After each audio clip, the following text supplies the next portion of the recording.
તો હાય ગાઈज, જય માતાજી, જય બાબારી। આજે તો 26મી જાન્યુઆરી એટલે પહેલાં તો ભારત માતા કી જય।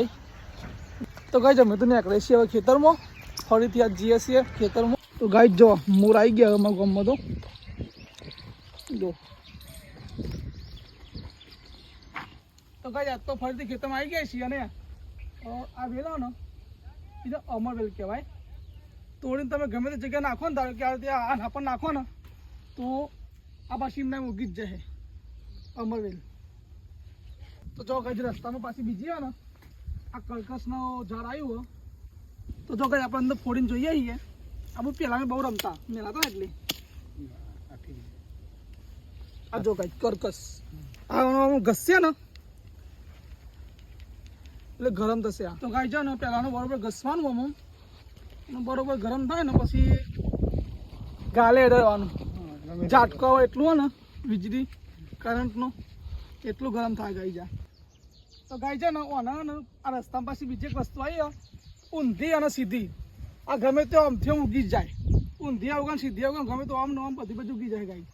આ જો ગાઈ આ પેલા બહુ રમતો હોય અમે અમારા તો ક્રિકેટ રમવા જતા ને ના ફૂલો નહીં ના સાબુનું પાણી કરીને એના ફુગ્ગા બનાવતા અને પછી એને ઉડાડતા ફુગ્ગા।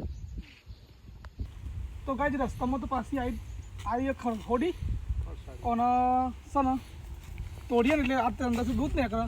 તો પહેલાં વાના તો છે ને અમે પતંગો હતા ઉતરણ ઉપર, પછી કોઈને કોટો વાગ્યો હોય ના નીકળતો હોય તો હે ને આ કોટો થોડો ખોતરીને પગ અને ઉપર દૂધ લગાવી દેવાનું, થોડી વાર રાખવાનું એટલે પછી ઓટોમેટિક કાંટો નીકળી જાય। તો કાંઈ રસ્તામાં તો પાછા આપણને બોયરી બેન મળી ગયા હોય તો એમની મુલાકાત લઈ લઈએ।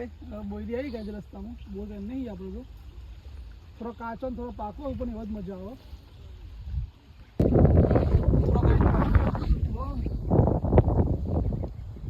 गाइस उसका कोटा भी चुप जाता है, जो हुरा हुरी मचा जाता है अगड़ी में।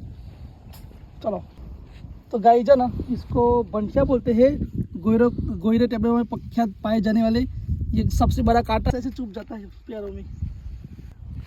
तो गाइस इसको ना हमारी भाषा में चील बोलते हैं, उसका चिल्ला बनता है चिल्लिया। ये देखो गाइज हमारे खेतर में पहुंच चुके हैं, फरीથી एक बार वंस मोर खेतर में आई गया। तो गाइज हमें तो क्षेत्र में आई जैसी है।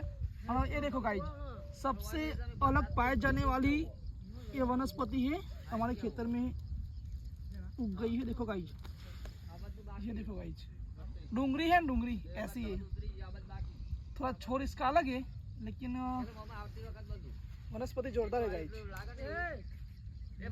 चलो गाइज नेक्स्ट टाइम आए तो मन तो कोई मार उतरता